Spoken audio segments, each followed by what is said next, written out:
कांग्रेस की सरकार 2022 च आएगी कि नहीं आएगी? देखो जी, कांग्रेस की सरकार इस वक्त कांग्रेस बिल्कुल स्ट्रॉन्ग फुटिंग पे है और वैसे तो 100% उम्मीद है जे आपसी कल इन्हां दा खत्म हो जाता तो 100% कांग्रेस की सरकार। ਭਾਜੀ ਇਹ ਸਿੱਧੂ ਸਾਹਿਬ ਦੀ ਬੰਦੀ ਕਿਉਂ ਨਹੀਂ? ਜਦੋਂ ਅਕਾਲੀ ਬੀਜੇਪੀ ਦੇ ਵਿੱਚ ਵੀ ਹੀ ਉਦੋਂ ਵੀ ਬੀਜੇਪੀ ਦੇ ਜਿਹੜੇ ਨੇਤਾ ਸੀ ਉਹਨਾਂ ਨਾਲ ਨਾਰਾਜ਼ ਆ ਰਹੇ ਸੀ। ਹੁਣ ਇਹ ਕਾਂਗਰਸ 'ਚ ਆਏ ਆ ਤੇ ਕੈਪਟਨ ਸਾਹਿਬ ਨਾਲ ਇਹਨਾਂ ਦੀ ਨਾਰਾਜ਼ਗੀ ਚੱਲਦੀ ਰਹੀ। ਕਾਰਨ ਕੀ ਹੈ? ਮਤਲਬ ਇਹਨਾਂ ਦਾ ਸੁਭਾਅ ਵੀ ਇਹੋ ਜਿਹਾ ਹੈ ਕਿ ਕੀ ਕਾਰਨ? ਇਹ ਇੱਕ ਨਿੱਜੀ ਜਿਹਾ ਸਵਾਲ ਹੈ ਬੇਸਿਕਲੀ, ਕਿਉਂਕਿ ਤੁਹਾਨੂੰ ਵੀ ਕਹਿ ਦਿੱਤਾ ਸੀ ਨਾ ਕਿ ਤੁਸੀਂ ਆਪ ਖਲੋ ਜਾਓ ਤੇ ਫਿਰ ਜਦੋਂ ਚੁਣਾਵ 'ਚ ਡਟ ਗਏ ਸੀ। देखो ये एक बड़ा निजी जिहा सवाल है। बेसिकली सिद्धू साहब एक सच्ची ते अच्छी सोच दे आदमी है। प्रॉब्लम उन्हां दी ये है कि राजनीति दे विच फ्लैक्सीबिलिटी होनी बहुत जरूरी है। एक ਤੁਸੀਂ ਕਿਉਂ ਨਹੀਂ ਚੁਣਾਵ ਲੜਦੇ? ਕਿਉਂਕਿ ਤੁਹਾਡਾ ਵੀ ਇੱਧਰ ਜਿਹੜਾ ਇਲਾਕਾ ਵਾ ਮਤਲਬ ਨੌਰਥ ਦੇ ਵਿੱਚ ਤੁਹਾਡੀ ਇੰਨੀ ਪਕੜ ਹੈ, ਤੁਸੀਂ ਕਿਉਂ ਨਹੀਂ ਚੁਣਾਵ ਲੜਦੇ? मैं थोड़ा जिहा तुहानूं दसदा, मेरी सिर्फ नॉर्थ 'ਚ पकड़ नहीं गई। काउंसलर अपनी वार्ड ਦੇ ਵਿੱਚ, MLA ਆਪਣੀ ਕੌਂਸਟੀਚੁਐਂਸੀ ਦੇ ਵਿੱਚ ਕੰਮ ਕਰਦੇ ਆ ਔਰ ਮੈਂ ਕੰਮ ਉੱਥੇ ਹੀ ਕਰਦਾ ਵਾਂ ਜਿੱਥੇ ਕਿਤੇ ਕਿਸੇ ਨੂੰ ਜ਼ਰੂਰਤ ਹੁੰਦੀ ਹੈ ਕਿਸੇ ਚੀਜ਼ ਦੀ, ਚਾਹੇ ਉਹ ਪੰਜਾਬ ਹੈ, ਚਾਹੇ ਕੋਈ ਵੀ ਪੰਜਾਬ ਦੀ ਸਟੇਟ ਹੈ ਜਾਂ ਪੰਜਾਬ ਤੋਂ ਬਾਹਰ ਦੀ। ਸੋ ਪਕੜ ਵਾਲੀ ਗੱਲ ਜਿਹੜੀ ਹੈ, ਮੈਂ ਤੁਹਾਨੂੰ ਪਹਿਲੇ ਵੀ ਦੱਸਿਆ ਸੀ ਜੀ, ਮੈਂ ਕਦੀ ਵੀ ਮਤਲਬ ਪਾਵਰ ਦੀ ਗੱਲ ਹੈ, ਇਹ ਪਾਵਰ ਦੀ ਭੁੱਖ ਹੈ, ਲੋਕ ਭੱਜਦੇ ਆ। ਮੈਨੂੰ ਉਨੀ ਕੁ ਤਾਕਤ ਚਾਹੀਦੀ ਹੈ ਜਿਹਦੇ ਨਾਲ ਮੈਂ ਆਪਣੇ ਲੋਕਾਂ ਦਾ ਭਲਾ ਕਰ ਸਕਾਂ, ਲੋਕ ਮੇਰੇ ਨਾਲ ਜੁੜੇ ਰਹਿਣ, ਮੇਰਾ ਪਿਆਰ ਲੋਕਾਂ ਨਾਲ ਬਣਿਆ ਰਹੇ। ਮੈਨੂੰ ਉਸ ਪਾਵਰ ਦੀ ਲੋੜ ਨਹੀਂ ਕਿ ਮੈਂ ਲੋਕਾਂ ਤੋਂ ਦੂਰ ਹੋ ਜਾਵਾਂ।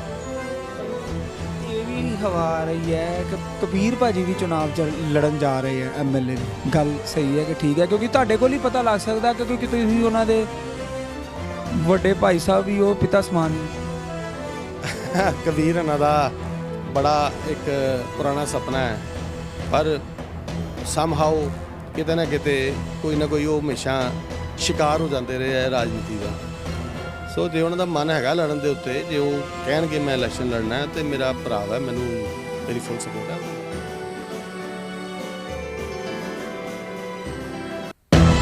लाइव अमृतसर न्यूज़ देख रहे सभी दर्शकों को अजय अरोड़ा और कैमरामैन दीपू मलिक की तरफ से जय माता दी। आज हम पहुंचे हैं जो अमृतसर के समाज सेवक हस्ती हैं सुनील शर्मा जी के पास, इनसे बातचीत करते हैं। ਪਹਿਲੇ ਤੇ ਅਜੇ ਜੀ ਲਾਈਵ ਅੰਮ੍ਰਿਤਸਰ ਨਿਊਜ਼ ਦੀ ਤੁਸੀਂ ਕਵਰੇਜ ਕਰਨ ਆਏ ਹੋ, ਤੁਹਾਨੂੰ ਬਹੁਤ ਬਹੁਤ ਮੁਬਾਰਕ ਤੁਹਾਡੇ ਨਵੇਂ ਚੈਨਲ ਦੀ। ਔਰ ਸੋਨੂ ਭਾਜੀ, ਤੁਹਾਨੂੰ ਮਤਲਬ ਇੱਕ ਛੋਟੇ ਨਾਂ ਤੋਂ ਪਛਾਣਿਆ ਜਾਂਦਾ, ਉਹ ਬੜਾ ਵੱਡਾ ਨਾਮ ਹੈ ਸੋਨੂ ਪਸਤੌਲ ਜੀ। ਇਹ ਕੀ ਤੁਹਾਡਾ ਨਾਂ ਕਿਸ ਤਰ੍ਹਾਂ ਵੇ? ਅਜੇ ਜੀ ਪਹਿਲੇ ਤੇ ਤੁਹਾਨੂੰ ਤੁਹਾਡੇ ਲਾਈਵ ਅੰਮ੍ਰਿਤਸਰ ਨਿਊਜ਼ ਚੈਨਲ ਦੀ ਬਹੁਤ ਬਹੁਤ ਵਧਾਈ। ਇਸ ਬੜਾ ਇੱਕ ਸਵਾਲ ਜਿਹੜਾ ਬੜਾ ਅਹਿਮ ਹੈ। ਮੇਰੇ ਫਾਦਰ ਸਾਹਿਬ RSS ਦੇ ਵਿੱਚ ਕੰਮ ਕਰਦੇ ਸੀਗੇ। ਜਦੋਂ 77 'ਚ ਐਮਰਜੈਂਸੀ ਲੱਗੀ ਤੇ ਜਿੰਨੇ ਵੀ RSS ਦੇ ਸੰਘ ਦੇ ਬੰਦੇ ਸੀਗੇ ਔਰ ਜਿਹੜੇ BJP ਦੇ ਬੰਦੇ ਸੀਗੇ, ਇਹਨਾਂ ਨੂੰ ਅਰੈਸਟ ਕਰਕੇ ਤੇ ਜੇਲ੍ਹ 'ਚ ਭੇਜ ਦਿੱਤਾ ਗਿਆ। ਉਸ ਟਾਈਮ ਦੇ ਵਿੱਚ ਮੇਰੇ ਫਾਦਰ ਸਾਹਿਬ ਦਾ ਨਾਮ ਛੋਟਾ ਨਾਮ ਬਿੱਲੂ ਸੀਗਾ ਔਰ ਬਹੁਤ ਸਾਰੇ 5-7 ਪ੍ਰਚਲਿਤ ਨਾਮ ਸੀਗਾ, 5-7 ਆਦਮੀ ਸੀ ਬਿੱਲੂ ਨਾਮ ਦੇ ਉਸ ਵਕਤ ਸੰਘ ਦੇ ਵਿੱਚ। ਔਰ ਜਦੋਂ ਮੇਰੇ ਫਾਦਰ ਸਾਹਿਬ ਅਰੈਸਟ ਹੋਏ ਤੇ ਮੇਰੇ ਫਾਦਰ ਸਾਹਿਬ ਦੇ ਕੋਲ ਇੱਕ ਲਾਇਸੈਂਸੀ ਰਿਵਾਲਵਰ ਸੀ, ਜਿਹੜਾ ਕਿ ਪੁਲਿਸ ਨੇ ਨਾਲ ਹੀ ਉਹ ਵੀ ਜਦੋਂ ਅਰੈਸਟ ਕੀਤਾ ਤੇ ਜ਼ਬਤ ਕਰ ਲਿਆ।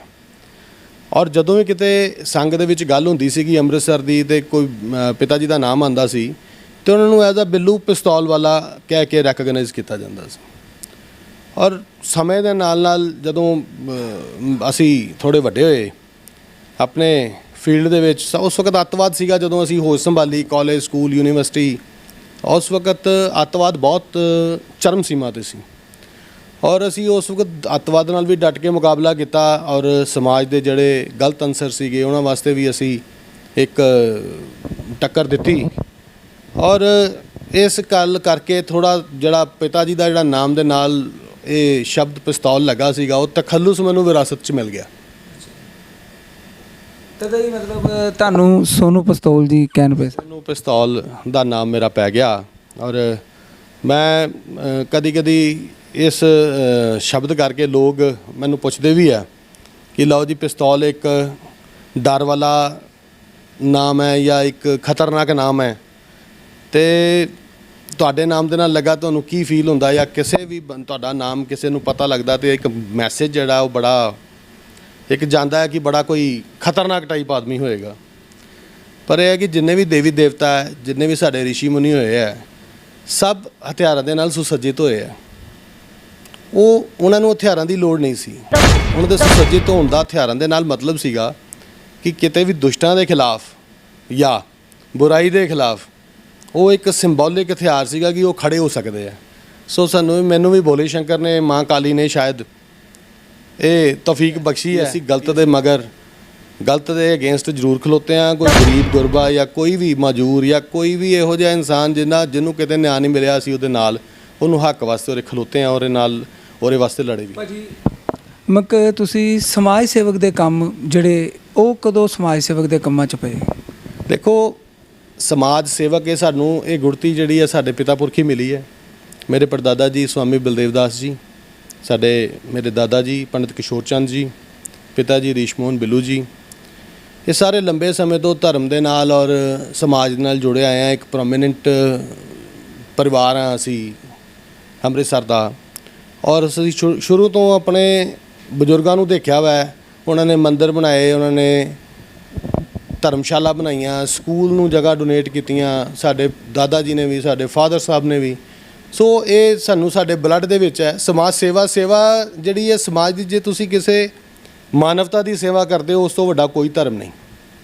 ਸੋ ਸਮਾਜ ਦੇ ਵਿੱਚ ਜੋ ਵੀ ਸਮਾਜ ਦਾ ਮਤਲਬ ਸਿਰਫ ਇਹ ਨਹੀਂ ਹੈ, ਸਮਾਜ ਇਨਸਾਨਾਂ ਦੇ ਨਾਲ ਹੀ ਬਣਿਆ ਹੈ। ਸਮਾਜ ਦੇ ਵਿੱਚ ਹੋਰ ਵੀ ਕਈ ਇਹੋ ਜਿਹੀਆਂ ਵਨਸਪਤੀ ਹੈ, ਤੁਸੀਂ ਪੇੜ ਲਗਾਉਂਦੇ ਹੋ, ਤੁਸੀਂ ਪੌਦੇ ਲਗਾਉਂਦੇ ਹੋ, ਤੁਸੀਂ ਪਸ਼ੂ ਪੰਛੀਆਂ ਦਾ ਆਪਣਾ ਸੋਚਦੇ ਹੋ, ਤੁਸੀਂ ਪਸ਼ੂ ਪੰਛੀਆਂ ਦੀ ਰੱਖਿਆ ਕਰਦੇ ਹੋ। ਕੁਝ ਵੀ ਸਮਾਜ ਦੇ ਵਿੱਚ, ਇਸ ਸੰਸਾਰ ਦੇ ਵਿੱਚ ਕਿਸੇ ਵੀ ਚੀਜ਼ ਦੀ ਤੁਸੀਂ ਸੇਵਾ ਕਰਦੇ ਹੋ, ਇਹੀ ਅਸਲੀ ਧਰਮ ਹੈ। ਮਾਨਵਤਾ ਦੀ ਸੇਵਾ, ਨਰ ਸੇਵਾ ਹੀ ਨਾਰਾਇਣ ਸੇਵਾ ਹੈ। ਭਾਜੀ ਤੁਸੀਂ ਮਤਲਬ ਜਦੋਂ ਸਿਆਸਤ 'ਚ ਉਹ ਵੀ ਤੁਹਾਨੂੰ ਮਤਲਬ ਵਿਰਾਸਤ 'ਚ ਹੀ ਮਿਲੀ ਹੈ? ਬੇਸਿਕਲੀ ਸੇਵਾ ਭਾਵ ਸੀ। ਸੋ ਸਿਆਸਤ ਸਿਆਸਤ ਮੈਨੂੰ ਕਦੀ ਚੰਗੀ ਨਹੀਂ ਲੱਗੀ, ਨਾ ਹੀ ਮੈਂ ਕਦੀ ਕੋਈ ਸਿਆਸਤ ਵਿੱਚ ਮੈਨੂੰ ਕੋਈ ਮੌਕਾ ਲਿੱਤਾ, ਕਦੀ ਨਾ ਮੈਂ ਕੋਈ ਕੰਟੈਸਟ ਕਰਨ ਦੀ ਕੋਸ਼ਿਸ਼ ਕੀਤੀ। ਪਰ ਇਹ ਜ਼ਰੂਰ ਹੈ ਸਿਆਸਤ 'ਚ ਮੈਂ ਇਨਡਾਇਰੈਕਟ ਜ਼ਰੂਰ ਆਪਣਾ ਇਨਵੋਲਵ ਰਿਹਾ ਕਿ ਜਦੋਂ ਵੀ ਕਿਸੇ ਬੰਦੇ ਨੂੰ ਜੋ ਇਲੈਕਸ਼ਨਸ ਦੇ ਵਿੱਚ ਹਰ ਕਿਸੇ ਉਸ ਬੰਦੇ ਦੀ ਮਦਦ ਕੀਤੀ ਹੈ ਜਿਹੜਾ ਮੈਨੂੰ ਲੱਗਾ ਕਿ ਇਹ ਡਿਜ਼ਰਵਡ ਕੈਂਡੀਡੇਟ ਹੈਗਾ। ਪਰ ਅੱਜ ਦੀ ਤਰੀਕ ਦੇ ਵਿੱਚ ਅਸੀਂ ਆਪਣਾ ਜੇ ਪਿਛੋਕੜ ਦੇਖੀਏ, ਸੇਵਾ ਰਾਮ ਅਰੋੜਾ ਜੀ ਤੋਂ ਲੈ ਕੇ ਓਮ ਪ੍ਰਕਾਸ਼ ਕਾਲੀਆ ਜੀ ਤੋਂ ਲੈ ਕੇ ਸੋਨੀ ਸਾਹਿਬ, ਸਾਰੇ ਮਤਲਬ ਆਪਣੀ ਹੋਸ਼ ਦੇ ਵਿੱਚ ਮੈਂ ਇਲੈਕਸ਼ਨ ਦੇਖੇ ਆ, ਲੜੇ ਵੀ ਇਹਨਾਂ ਵਾਸਤੇ। ਪਰ ਬਹੁਤ ਘੱਟ ਲੋਕਾਂ ਦੇ ਵਿੱਚ ਅੱਜ ਦੀ ਤਰੀਕ ਦੇ ਵਿੱਚ ਸਮਾਜ ਦੇ ਵਿੱਚ ਲੜ ਕੇ, ਇਲੈਕਸ਼ਨ ਲੜ ਕੇ, ਕੰਟੈਸਟ ਕਰਕੇ ਜਿੱਤਣ ਤੋਂ ਬਾਅਦ ਜਿਹੜਾ ਸੇਵਾ ਦਾ ਜਜ਼ਬਾ ਜਿਹੜਾ ਉਹ ਬਹੁਤ ਘੱਟ ਰਹਿ ਗਿਆ। ਲੋਕਾਂ ਨੇ ਰਾਜਨੀਤੀ ਨੂੰ ਇੱਕ ਤਾਕਤ ਦਾ ਇੱਕ ਜ਼ਰੀਆ ਬਣਾ ਲਿਆ ਕਿ ਜੇ ਤਾਕਤ ਹਾਸਲ ਕਰਨੀ ਹੈ ਤੇ ਐਮਐਲਏ ਬਣ ਜਾਓ, ਤਾਕਤ ਹਾਸਲ ਕਰਨੀ ਹੈ ਤੇ ਕੋਈ ਤੁਸੀਂ ਅਹੁਦਾ ਲੈ ਲਓ। ਔਰ ਲੜਾਈ ਵਰਚਸਵ ਦੀ ਇਸ ਵਕਤ ਸੇਵਾ ਦੀ ਨਹੀਂ ਰਹਿ ਗਈ, ਇਸ ਵਕਤ ਤਾਕਤ ਦੀ ਰਹਿ ਗਈ। ਭਾਜੀ ਤੁਸੀਂ ਵੀ 2012 ਦੇ ਵਿੱਚ ਪੂਰਵ ਮੰਤਰੀ ਨਵਜੋਤ ਸਿੰਘ ਸਿੱਧੂ ਦੀ ਜਿਹੜੇ ਪਤਨੀ ਆ ਉਹਨਾਂ ਦੇ ਸਾਹਮਣੇ ਇਲੈਕਸ਼ਨ ਲੜੇ ਸੀ ਜੀ, ਉਹਨਾਂ ਦੇ ਬਾਰੇ ਥੋੜੀ ਜਾਣਕਾਰੀ ਦਿਓ। ਮੇਰੀ ਕੁਝ ਨਾਰਾਜ਼ਗੀ ਹੋਈ ਸੀ ਸਿੱਧੂ ਸਾਹਿਬ ਦੇ ਨਾਲ, ਤੇ ਸਿੱਧੂ ਸਾਹਿਬ ਨਾਲ ਮੈਂ ਗੱਲ ਕੀਤੀ ਕਿ ਜੇ ਅਸੀਂ ਲੋਕਾਂ ਦਾ ਪ੍ਰਤੀਨਿਧਿਤਵ ਕਰਦੇ ਹਾਂ ਤੇ ਲੋਕਾਂ ਦਾ ਕੰਮ ਵੀ ਸਾਡਾ ਫਰਜ਼ ਬਣਦਾ ਕਰਾਉਣਾ, ਤੇ ਜੇ ਅਸੀਂ ਤੁਹਾਨੂੰ ਪ੍ਰਤੀਨਿਧੀ ਚੁਣਿਆ ਹੈ ਤੇ ਤੁਸੀਂ ਕੰਮ ਨਹੀਂ ਕਰੋਗੇ ਤੇ ਕੌਣ ਕਰੇਗਾ? ਤੇ ਸਿੱਧੂ ਸਾਹਿਬ ਨੇ ਮੈਨੂੰ ਕਿਹਾ ਜੀ ਪ੍ਰਤੀਨਿਧੀ ਤੁਸੀਂ ਖੁਦ ਬਣ ਜਾਓ, ਸਾਨੂੰ ਬਣਾਉਣ ਦੀ ਕੀ ਲੋੜ ਹੈ ਜੇ ਤੁਸੀਂ ਐਡੇ ਹੀ ਜੋਗੇ ਹੋ। ਸਿਰਫ ਉਹਨਾਂ ਦੇ ਇਸ ਚੈਲੰਜ ਨੂੰ ਐਕਸੈਪਟ ਕਰਦੇ ਹੋਏ ਮੈਂ ਇਲੈਕਸ਼ਨਾਂ ਦੇ ਵਿੱਚ ਆਪਣਾ ਨਾਮਾਂਕਨ ਭਰ ਦਿੱਤਾ। ਤਾਂ with a short span of just 2 weeks ਇਹ ਕੰਮ ਜਿਹੜਾ ਸੀਗਾ, ਜਦੋਂ ਲੋਕ ਮੇਰੇ ਨਾਲ ਜੁੜਨੇ ਸ਼ੁਰੂ ਹੋ ਗਏ, ਬਹੁਤ ਜ਼ਿਆਦਾ ਇੱਕ ਲਹਿਰ ਵਾਂਗੂ ਜਦੋਂ ਅਸੀਂ ਆਪਣੇ ਆਪ ਨੂੰ ਦੇਖਿਆ ਐਸਟੈਬਲਿਸ਼ ਹੋ ਗਏ ਹਾਂ, ਤੇ ਸਿੱਧੂ ਸਾਹਿਬ ਸਾਰੇ ਸੰਗ ਨੂੰ ਲੈ ਕੇ ਔਰ ਸਾਰੇ ਆਪਣਾ ਮੇਰੇ ਨੀਅਰ ਡੀਅਰਸ ਨੂੰ ਲੈ ਕੇ ਤੇ ਮੇਰੇ ਕੋਲ ਘਰੇ ਆ ਗਏ। ਉਦੋਂ ਵੀ ਸਿੱਧੂ ਸਾਹਿਬ ਨੂੰ ਮੈਨੂੰ ਉਹਨਾਂ ਨੇ ਵਚਨ ਦਿੱਤਾ ਸੀਗਾ ਕਿ ਜਿੱਥੇ ਕਿਤੇ ਤੁਹਾਨੂੰ ਸਮਾਜ ਦੇ ਵਿੱਚ, ਦੇਸ਼ ਦੇ ਵਿੱਚ, ਕਿਤੇ ਵੀ ਪੰਜਾਬ ਦੇ ਵਾਸਤੇ ਤੁਹਾਨੂੰ ਕੋਈ ਕੰਮ ਦੀ ਲੋੜ ਪਏਗੀ ਤਾਂ ਮੈਂ ਤੁਹਾਡੇ ਨਾਲ ਖਲੋਵਾਂਗਾ। ਔਰ ਉਹਨਾਂ ਦੇ ਇਸ ਵਚਨ ਨੂੰ ਮੰਨਦੇ ਹੋਏ ਮੈਂ ਫਿਰ ਉਹਨਾਂ ਦੀ ਵਾਈਫ ਨੂੰ ਸਪੋਰਟ ਕਰ ਦਿੱਤਾ ਸੀ। ਔਰ ਉਸ 2012 ਦੇ ਵਿੱਚ ਜਦ ਕਿ ਉਸ ਵਕਤ ਵੇਵ ਸੀ ਔਰ ਇਹ 90% 95% ਲੋਕਾਂ ਦੇ ਖਿਆਲਾਤ ਸੀਗਾ ਕਿ ਸ਼ਾਇਦ ਕਾਂਗਰਸ ਹੀ ਸੱਤਾ 'ਚ ਆਏਗੀ। ਉਹਦੇ ਬਾਵਜੂਦ ਮੈਂ ਇੱਕ ਬੀਜੇਪੀ ਕੈਂਡੀਡੇਟ ਨੂੰ ਉਦੋਂ ਸਪੋਰਟ ਕੀਤਾ। ਬਾਈ ਚਾਂਸ ਉਹ ਦੁਬਾਰਾ ਸਰਕਾਰ ਰਿਪੀਟ ਹੋ ਗਈ ਔਰ ਨਵਜੋਤ ਕੌਰ ਸਿੱਧੂ ਸਵਸਥ ਮੰਤਰੀ ਵੀ ਰਹੇ। ਭਾਜੀ ਹੁਣ 2022 ਦੇ ਵਿੱਚ ਚੁਣਾਵ ਹੈ, ਠੀਕ ਹੈ, ਸਿੱਧੂ ਸਾਹਿਬ ਵੀ ਨਾਰਾਜ਼ ਚੱਲਦੇ ਪਏ ਹੈ। ਪਿੱਛੇ ਜਦੋਂ ਅਕਾਲੀ ਬੀਜੇਪੀ 'ਚ ਹੀ ਉਦੋਂ ਵੀ ਨਾਰਾਜ਼ ਚੱਲਦੇ ਸੀ, ਹੁਣ ਕਾਂਗਰਸ ਦੇ ਵਿੱਚ ਆ ਹੁਣ ਵੀ ਨਾਰਾਜ਼ ਚੱਲਦੇ ਪਏ ਆ। ਮਤਲਬ ਇਹਨਾਂ ਦੀ ਕੈਪਟਨ ਸਾਹਿਬ ਨਾਲ ਬਣਦੀ ਨਹੀਂ, ਜਿਸ ਤਰ੍ਹਾਂ ਕਾਂਗਰਸ ਤੋਂ ਛੱਡ ਕੇ ਚਲੇ ਜਾਂਦੇ ਆ ਤੇ ਆਪਣੀ ਕਾਂਗਰਸ ਦੀ ਸਰਕਾਰ ਬਣੇਗੀ, ਕਿਉਂਕਿ ਤੁਸੀਂ ਵੀ ਸੀਨੀਅਰ ਕਾਂਗਰਸੀ ਨੇਤਾ ਹੋ। ਦੇਖੋ ਜੀ, ਮੈਂ ਕਾਂਗਰਸ ਜੁਆਇਨ ਕੀਤੀ ਸੀਗੀ। ਸਾਡੇ ਇੱਕ ਮੰਤਰੀ ਸੀ, MLA ਵੀ ਅਸੀਂ ਇਹਨੂੰ ਪੂਰਾ ਜ਼ੋਰ ਲਾ ਕੇ ਬਣਾਇਆ ਸੀ। ਮੰਤਰੀ ਵੀ ਬਣੇ ਉਦੋਂ ਵੀ ਪੂਰਾ ਮੈਂ ਔਰ ਮੇਰੇ ਪਰਿਵਾਰ ਨੇ, ਮੇਰੇ ਛੋਟੇ ਬ੍ਰਦਰ ਕਬੀਰ ਸ਼ਰਮਾ ਜੀ ਨੇ ਪੂਰਾ ਜ਼ੋਰ ਲਗਾਇਆ ਔਰ ਉਹਨਾਂ ਨੂੰ ਪਾਵਰ ਦਵਾਈ। ਪਰ ਇੱਕ ਸਮਾਂ ਇਹੋ ਜਿਹਾ ਆਇਆ, ਜੋ ਉਮੀਦਾਂ ਸਾਨੂੰ ਸੀਗੀਆਂ ਕਿ ਇੱਕ ਯੰਗ ਯੁਵਾ ਚਿਹਰਾ ਸਾਹਮਣੇ ਆ ਰਿਹਾ। ਅਕਾਲੀ ਬੀਜੇਪੀ ਦੇ ਮੰਤਰੀ ਰਹੇ ਆਪਣੇ ਅਨਿਲ ਜੋਸ਼ੀ। ਸਾਡਾ ਮਨ, ਅਸੀਂ ਇਹ ਸੋਚਦੇ ਸੀ ਕਿ ਯੁਵਾ ਚਿਹਰਾ ਅੱਗੇ ਆ ਕੇ ਇਹ ਲੋਕਾਂ ਦੇ ਵਾਸਤੇ ਕੁਝ ਕਰਨਗੇ। ਪਰ ਜੋ ਅਸੀਂ ਉਮੀਦਾਂ ਦੁਕਾਨਾਂ ਤੋਂ ਲਗਾਈਆਂ ਸੀਗੀਆਂ, ਵੇਖਿਆ ਕਿ ਇਹਨਾਂ ਨੇ ਆਪਣੇ ਔਰ ਆਪਣਿਆਂ ਤੋਂ ਇਲਾਵਾ ਇਹਨਾਂ ਨੂੰ ਕੋਈ ਚੀਜ਼ ਨਜ਼ਰ ਨਹੀਂ ਆਈ। ਇਹਨਾਂ ਨੇ ਜੋ ਕੁਝ ਵੀ ਧਾਂਦਲੀਆਂ ਕੀਤੀਆਂ, ਕਹੋ ਜੋ ਕੁਝ ਵੀ ਇਹਨਾਂ ਨੇ ਆਪਣੇ ਕਰਪਸ਼ਨ ਕੀਤੀ, ਉਹ ਦੇਖਦੇ ਹੋਏ ਮਨ ਬੜਾ ਖੱਟਾ ਹੋਇਆ।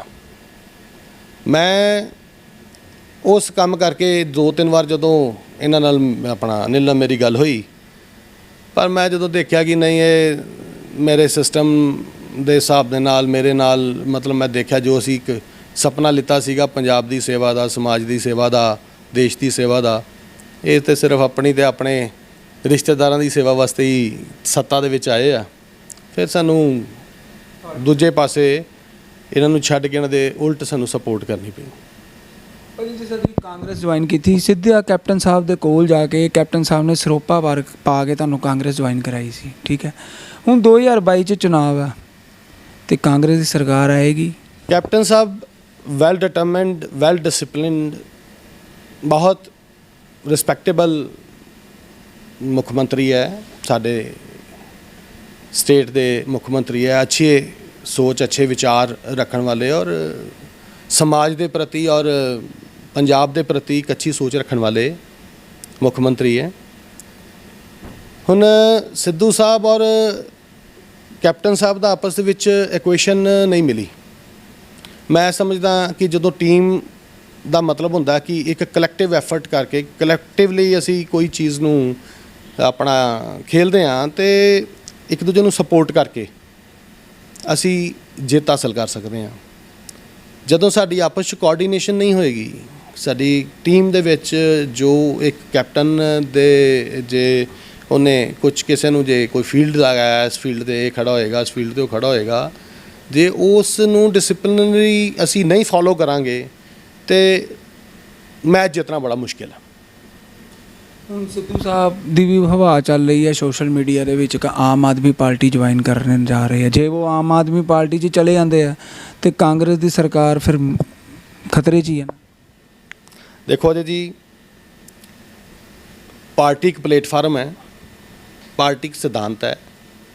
ਪਾਰਟੀ, ਕੋਈ ਵੀ ਪਾਰਟੀ ਜਿਹੜੀ ਆ, ਉਹ ਆਪਣਾ ਇੱਕ ਨਿੱਜੀ ਸਿਧਾਂਤ ਹੁੰਦਾ, ਉਹਨਾਂ ਇੱਕ ਆਪਣਾ ਮੈਨੀਫੈਸਟੋ ਹੁੰਦਾ, ਆਪਣਾ ਇੱਕ ਵਿਚਾਰ ਹੁੰਦਾ। ਪਾਰਟੀ ਦੇ ਵਿੱਚ ਜਿਹੜੇ ਬੰਦੇ ਜੁੜਦੇ ਆ, ਉਹ ਉਸੇ ਸਿਧਾਂਤ ਔਰ ਵਿਚਾਰ ਦੇ ਨਾਲ ਜੁੜਦੇ ਆ। ਔਰ ਜਿਹੜਾ ਸਿਧਾਂਤ ਔਰ ਵਿਚਾਰ ਦੇ ਨਾਲ ਜਿਹੜਾ ਉਹ ਪਾਰਟੀ ਇਕੱਠੀ ਹੁੰਦੀ ਹੈ, ਉਹਨਾਂ ਦਾ ਇੱਕ ਆਪਣਾ ਵਰਕਿੰਗ, ਆਪਣਾ ਉਹਨਾਂ ਦਾ ਸਿਸਟਮ ਹੈ। ਜੇ ਆਮ ਆਦਮੀ ਪਾਰਟੀ ਕੋਈ ਬੁਰੀ ਨਹੀਂ ਹੁੰਦੀ, ਪਰ ਜੇ ਉਸ ਪਾਰਟੀ ਦੇ ਵਿੱਚ ਜਿਹੜੇ ਲੋਕ ਜੁੜਦੇ ਆ, ਉਹ ਆਪਣੇ ਨਿੱਜੀ ਸਵਾਰਥਾਂ ਕਰਕੇ ਜੇ ਕੋਈ ਹਰਕਤਾਂ ਕਰਦੇ ਆ ਜਾਂ ਜੋ ਕੁਝ ਕਰਪਸ਼ਨ ਕਰਦੇ ਆ, ਉਹਦੇ ਨਾਲ ਉਹ ਤੇ ਚਲੋ ਬਦਨਾਮ ਹੁੰਦੇ ਉਹਨਾਂ ਨਾਲ ਪਾਰਟੀ ਦੀ ਛਵੀ ਵੀ ਬਦਨਾਮ ਹੁੰਦੀ ਹੈ। ਕੋਈ ਪਾਰਟੀ ਬੁਰੀ ਨਹੀਂ ਹੈ। ਜੇ ਸਿੱਧੂ ਸਾਹਿਬ ਕਹਿੰਦੇ ਆ ਮੈਂ ਆਮ ਆਦਮੀ ਪਾਰਟੀ ਜਾਣਾ ਚਾਹੁੰਦਾ, ਮੈਂ ਉਹਦੇ ਜਾਣਾ ਚਾਹੁੰਦਾ ਵਾਂ, ਉਹਨਾਂ ਨੂੰ ਜੇ ਕੋਈ ਪਲੇਟਫਾਰਮ ਲੱਗਦਾ ਕਿ ਮੈਂ ਇਸ ਪਲੇਟਫਾਰਮ 'ਤੇ ਵਧੀਆ ਸਰਵ ਕਰ ਸਕਦਾ ਸੋਸਾਇਟੀ ਵਾਸਤੇ, ਤੇ ਇਹ ਉਹ ਬੈਟਰ ਜਾਣਦੇ। ਭਾਜੀ 2022 ਚ ਚੁਣਾਵ ਹੈ, ਫਿਰ ਦੁਬਾਰਾ ਮੈਂ ਤੁਹਾਡੇ ਨਾਲ ਉਹੀ ਕੁਐਸਚਨ ਕਰਨ ਜਾ ਰਿਹਾ। ਸਿੱਧੂ ਸਾਹਿਬ ਆਮ ਆਦਮੀ ਪਾਰਟੀ ਦਾ ਪਤਾ ਲੱਗਦਾ ਪਿਆ, ਸੋਸ਼ਲ ਮੀਡੀਆ 'ਚ ਹਵਾ ਗਈ ਕਿ ਆਮ ਆਦਮੀ ਪਾਰਟੀ 'ਚ ਜਾ ਰਹੇ ਆ। ਜੋ ਆਮ ਆਦਮੀ ਪਾਰਟੀ 'ਚ ਚਲੇ ਜਾਂਦੇ ਆ ਤੇ ਕਾਂਗਰਸ ਦੀ ਸਰਕਾਰ ਫਿਰ ਬਣੇਗੀ ਕਿ ਨਹੀਂ ਬਣੇਗੀ? ਅਜੇ ਜੀ ਮੈਂ ਤੁਹਾਨੂੰ ਪਹਿਲੇ ਵੀ ਕਿਹਾ ਹੈ, ਇਹ ਸਿਧਾਂਤ ਔਰ ਵਿਚਾਰ ਹੈ ਜਿਹਨੂੰ ਪਾਰਟੀ ਕਿਹਾ ਜਾਂਦਾ। ਕਾਂਗਰਸ ਦੀ ਸਰਕਾਰ 2022 ਚ ਆਏਗੀ ਕਿ ਨਹੀਂ ਆਏਗੀ?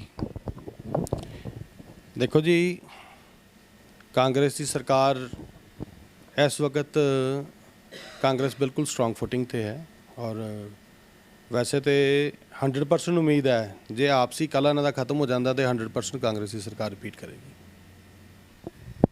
ਭਾਜੀ ਇਹ ਸਿੱਧੂ ਸਾਹਿਬ ਦੀ ਬਣਦੀ ਕਿਉਂ ਨਹੀਂ? ਜਦੋਂ ਅਕਾਲੀ ਬੀਜੇਪੀ ਦੇ ਵਿੱਚ ਵੀ ਹੀ, ਉਦੋਂ ਵੀ ਬੀਜੇਪੀ ਦੇ ਜਿਹੜੇ ਨੇਤਾ ਸੀ ਉਹਨਾਂ ਨਾਲ ਨਾਰਾਜ਼ ਆ ਰਹੇ ਸੀ। ਹੁਣ ਇਹ ਕਾਂਗਰਸ 'ਚ ਆਏ ਆ ਤੇ ਕੈਪਟਨ ਸਾਹਿਬ ਨਾਲ ਇਹਨਾਂ ਦੀ ਨਾਰਾਜ਼ਗੀ ਚੱਲਦੀ ਵੀ। ਕਾਰਨ ਕੀ ਹੈ? ਮੈਂ ਕਿ ਇਹਨਾਂ ਦਾ ਸੁਭਾਅ ਵੀ ਇਹੋ ਜਿਹਾ ਹੈ ਕਿ ਕੀ ਕਾਰਨ? ਇਹ ਇੱਕ ਨਿੱਜੀ ਜਿਹਾ ਸਵਾਲ ਹੈ ਬੇਸਿਕਲੀ, ਕਿਉਂਕਿ ਤੁਹਾਨੂੰ ਵੀ ਕਹਿ ਦਿੱਤਾ ਸੀ ਨਾ ਕਿ ਤੁਸੀਂ ਆਪ ਖਲੋ ਜਾਓ, ਤੇ ਫਿਰ ਜਦੋਂ ਚੁਣਾਵ 'ਚ ਡਟ ਗਏ ਸੀ ਤੁਸੀਂ। ਦੇਖੋ ਇਹ ਇੱਕ ਬੜਾ ਨਿੱਜੀ ਜਿਹਾ ਸਵਾਲ ਹੈ। ਬੇਸਿਕਲੀ ਸਿੱਧੂ ਸਾਹਿਬ ਇੱਕ ਸੱਚੀ ਤੇ ਅੱਛੀ ਸੋਚ ਦੇ ਆਦਮੀ। ਪ੍ਰੋਬਲਮ ਉਹਨਾਂ ਦੀ ਇਹ ਆ ਕਿ ਰਾਜਨੀਤੀ ਦੇ ਵਿੱਚ ਫਲੈਕਸੀਬਿਲਿਟੀ ਹੋਣੀ ਬਹੁਤ ਜ਼ਰੂਰੀ ਹੈ। ਇੱਕ ਕ੍ਰਿਕਟਰ ਹੈ, ਸਪੋਰਟਸਮੈਨ ਹੈ, ਸਟ੍ਰੇਟ ਫਾਰਵਰਡ ਆਦਮੀ ਹੈ, ਪਰ ਕਿਤੇ ਕਿਤੇ ਇਹਨਾਂ ਨੂੰ ਦੇਖਦੇ ਆ ਕਿ ਜਦੋਂ ਲੌਂਗ ਰਨ 'ਚ ਬੰਦਾ ਜਿਵੇਂ ਚੱਲਣਾ ਹੈ ਤੇ ਫਲੈਕਸੀਬਿਲਿਟੀ ਬੜੀ ਜ਼ਰੂਰੀ ਹੈ। ਕਿਸੇ ਵਕਤ ਫਰੰਟ ਫੁੱਟ ਤੇ ਜਾ ਕੇ ਖੇਡਣਾ ਪੈਂਦਾ, ਕਿਸੇ ਵਕਤ ਬੈਕ ਫੁੱਟ ਤੇ ਜਾ ਕੇ ਖੇਡਣਾ ਪੈਂਦਾ, ਕਿਸੇ ਵਕਤ ਸਿਰਫ ਉਹਨੂੰ ਡਿਫੈਂਸਿਵ ਖੇਡਣਾ ਪੈਂਦਾ ਤੇ ਕਿਸੇ ਵਕਤ ਸ਼ਾਟ ਮਾਰਨੀ ਪੈਂਦੀ ਹੈ। ਇੱਥੇ ਆ ਕੇ ਸਿੱਧੂ ਸਾਹਿਬ ਦੇ ਵਿੱਚ ਥੋੜ੍ਹਾ ਜਿਹਾ ਇੱਕ ਲੈਕ ਆਫ ਕਹਿ ਲਓ ਫਲੈਕਸੀਬਿਲਿਟੀ, ਜਿਹੜੀ ਸਿੱਧੂ ਸਾਹਿਬ ਕਿਸੇ ਚੀਜ਼ ਦੇ ਉੱਤੇ ਠੀਕ ਹੈ, ਸੱਚਾਈ 'ਤੇ ਖੜ੍ਹਾ ਹੋਣਾ ਇੱਕ ਵਧੀਆ ਚੀਜ਼ ਹੈ ਔਰ ਹੋਣਾ ਵੀ ਚਾਹੀਦਾ ਹੈ, ਪਰ ਅੜ ਜਾਣਾ ਕਿਸੇ ਵਕਤ ਉਹ ਬੜਾ ਮੁਸ਼ਕਿਲ ਹੋ ਜਾਂਦਾ। ਜੇ ਆਮ ਆਦਮੀ ਪਾਰਟੀ 'ਚ ਚਲੇ ਜਾਂਦੇ ਆ ਤੇ ਫਿਰ ਕਾਂਗਰਸ ਦੀ ਸਰਕਾਰ ਆਏਗੀ? ਦੇਖੋ ਮੈਂ ਤੁਹਾਨੂੰ ਪਹਿਲੇ ਵੀ ਕਹਿ ਚੁੱਕਾ ਅਜੇ ਜੀ, ਆਮ ਆਦਮੀ ਪਾਰਟੀ ਦੇ ਵਿੱਚ ਜੇ ਚਲੇ ਜਾਂਦੇ ਆ ਸਿੱਧੂ ਸਾਹਿਬ ਤੇ ਕੋਈ ਬਹੁਤ ਲੰਬਾ ਚੌੜਾ ਫਰਕ ਨਹੀਂ ਪੈਣਾ, ਕਿਉਂਕਿ ਕਾਰਨ ਹੈਗਾ ਕਿ ਸਿੱਧੂ ਸਾਹਿਬ ਦੀ ਪ੍ਰੋਬਲਮ ਇਹ ਹੈ ਕਿ ਸਿੱਧੂ ਸਾਹਿਬ ਨੇ ਆਪਣੇ ਨਾਲ ਅੱਜ ਤੱਕ ਕਦੀ ਕੋਈ ਟੀਮ ਨਹੀਂ ਖੜੀ ਕਰ ਪਾਏ। ਐਡਾ 3-4 ਵਾਰ 3-4 ਟੈਨਵਰ MP ਰਹੇ, ਮੰਤਰੀ ਰਹੇ, ਪਰ ਇੱਕ ਉਹਨਾਂ ਦੀ ਬੈਡ ਲੱਕ ਇਹ ਰਹੀ ਹੈ ਕਿ ਉਹਨਾਂ ਦੇ ਨਾਲ ਕਦੀ ਕੋਈ ਟੀਮ ਨਹੀਂ ਖੜੀ ਹੋ ਸਕੀ। 1 ਮੈਨ ਆਰਮੀ 1 ਮੈਨ ਸ਼ੋ ਹੈ, ਔਰ ਜਿਹੜਾ 4 ਦਿਨ ਉਹ ਕਿਸੇ ਦੇ ਨਾਲ ਚੱਲਦੇ ਆ, 5ਵੇਂ ਦਿਨ ਪਤਾ ਨਹੀਂ ਕਿਉਂ ਉਹ ਬਣਦੀ ਨਹੀਂ। ਭਾਜੀ ਤੁਸੀਂ ਕਿਉਂ ਨਹੀਂ ਚੁਣਾਵ ਲੜਦੇ? ਕਿਉਂਕਿ ਤੁਹਾਡਾ ਵੀ ਇੱਧਰ ਜਿਹੜਾ ਇਲਾਕਾ ਹੈ ਨੌਰਥ ਇਲਾਕਾ ਹੈ, ਨੌਰਥ ਦੇ ਵਿੱਚ ਤੁਹਾਡੀ ਇੰਨੀ ਪਕੜ ਹੈ, ਤੁਸੀਂ ਕਿਉਂ ਨਹੀਂ ਚੁਣਾਵ ਲੜਦੇ? ਮੈਂ ਥੋੜ੍ਹਾ ਜਿਹਾ ਤੁਹਾਨੂੰ ਦੱਸਦਾ, ਮੇਰੀ ਸਿਰਫ ਨੌਰਥ 'ਚ ਹੀ ਪਕੜ ਨਹੀਂ ਗਈ। ਕਾਉਂਸਲਰ ਆਪਣੀ ਵਾਰਡ ਦੇ ਵਿੱਚ, MLA ਆਪਣੀ ਕੌਂਸਟੀਚੁਐਂਸੀ ਦੇ ਵਿੱਚ ਕੰਮ ਕਰਦੇ ਆ, ਔਰ ਮੈਂ ਕੰਮ ਉੱਥੇ ਕਰਦਾ ਵਾਂ ਜਿੱਥੇ ਕਿਤੇ ਕਿਸੇ ਨੂੰ ਜ਼ਰੂਰਤ ਹੁੰਦੀ ਹੈ ਕਿਸੇ ਚੀਜ਼ ਦੀ, ਚਾਹੇ ਉਹ ਪੰਜਾਬ ਹੈ, ਚਾਹੇ ਕੋਈ ਵੀ ਪੰਜਾਬ ਦੀ ਸਟੇਟ ਹੈ ਜਾਂ ਪੰਜਾਬ ਤੋਂ ਬਾਹਰ ਵੀ। ਸੋ ਪਕੜ ਵਾਲੀ ਗੱਲ ਜਿਹੜੀ ਹੈ, ਮੈਂ ਤੁਹਾਨੂੰ ਪਹਿਲੇ ਵੀ ਦੱਸਿਆ ਸੀ ਅਜੇ ਜੀ, ਮੈਂ ਕਦੀ ਵੀ ਮਤਲਬ ਪਾਵਰ ਦੀ ਗੱਲ ਹੈ, ਇਹ ਪਾਵਰ ਦੀ ਭੁੱਖ ਹੈ, ਲੋਕ ਭੱਜਦੇ ਆ, ਮੈਨੂੰ ਉਨੀ ਕੁ ਤਾਕਤ ਚਾਹੀਦੀ ਹੈ ਜਿਹਦੇ ਨਾਲ ਮੈਂ ਆਪਣੇ ਲੋਕਾਂ ਦਾ ਭਲਾ ਕਰ ਸਕਾਂ, ਲੋਕ ਮੇਰੇ ਨਾਲ ਜੁੜੇ ਰਹਿਣ, ਮੇਰਾ ਪਿਆਰ ਲੋਕਾਂ ਨਾਲ ਬਣਿਆ ਰਹੇ। ਮੈਨੂੰ ਉਸ ਪਾਵਰ ਦੀ ਲੋੜ ਨਹੀਂ ਕਿ ਮੈਂ ਲੋਕਾਂ ਤੋਂ ਦੂਰ ਹੋ ਜਾਵਾਂ। ਭਾਜੀ ਇਹ ਵੀ ਹਵਾ ਆ ਰਹੀ ਹੈ ਕਿ ਕਬੀਰ ਭਾਜੀ ਵੀ ਚੁਣਾਵ ਲੜਨ ਜਾ ਰਹੇ ਆ MLA ਦੇ। ਗੱਲ ਸਹੀ ਹੈ ਕਿ ਠੀਕ ਹੈ? ਕਿਉਂਕਿ ਤੁਹਾਡੇ ਕੋਲ ਹੀ ਪਤਾ ਲੱਗ ਸਕਦਾ ਕਿ ਕਿਉਂਕਿ ਤੁਸੀਂ ਉਹਨਾਂ ਦੇ ਵੱਡੇ ਭਾਈ ਸਾਹਿਬ ਵੀ ਹੋ, ਪਿਤਾ ਸਮਾਨ ਹੀ ਹੋ। ਕਬੀਰ ਉਹਨਾਂ ਦਾ ਬੜਾ ਇੱਕ ਪੁਰਾਣਾ ਸੁਪਨਾ ਹੈ, ਪਰ ਸਮਹਾਓ ਕਿਤੇ ਨਾ ਕਿਤੇ ਕੋਈ ਨਾ ਕੋਈ ਉਹ ਹਮੇਸ਼ਾ ਸ਼ਿਕਾਰ ਹੋ ਜਾਂਦੇ ਰਹੇ ਹੈ ਰਾਜਨੀਤੀ ਦਾ। ਸੋ ਜੇ ਉਹਨਾਂ ਦਾ ਮਨ ਹੈਗਾ ਲੜਨ ਦੇ ਉੱਤੇ, ਜੇ ਉਹ ਕਹਿਣਗੇ ਮੈਂ ਇਲੈਕਸ਼ਨ ਲੜਨਾ ਤੇ ਮੇਰਾ ਭਰਾ ਹੈ, ਮੈਨੂੰ ਮੇਰੀ ਫੁੱਲ ਸਪੋਰਟ ਹੈ ਉਹਦੇ ਨਾਲ। ਤੇ ਤੁਹਾਨੂੰ ਬੀਜੇਪੀ ਚੋਂ ਮਿਲੇ ਸੀਟ ਤੇ ਲੜੋਗੇ? ਕਿਤੋਂ ਵੀ ਮੰਨ ਲਓ ਆਮ ਆਦਮੀ ਪਾਰਟੀ ਤੋਂ ਟਿਕਟ ਮਿਲ ਜਾਂਦੀ, ਕਿਤੋਂ ਵੀ ਮਿਲ ਜਾਂਦੀ, ਲੜੋਗੇ? ਟਿਕਟ ਦੀ ਗੱਲ ਹੈ, ਦੇਖੋ ਫਿਰ ਪਾਰਟੀ ਸਿਧਾਂਤ ਦੀ ਗੱਲ ਆ ਜਾਂਦੀ ਹੈ। ਦੇਖ ਸਾਡਾ ਮਕਸਦ ਕੀ ਹੈ?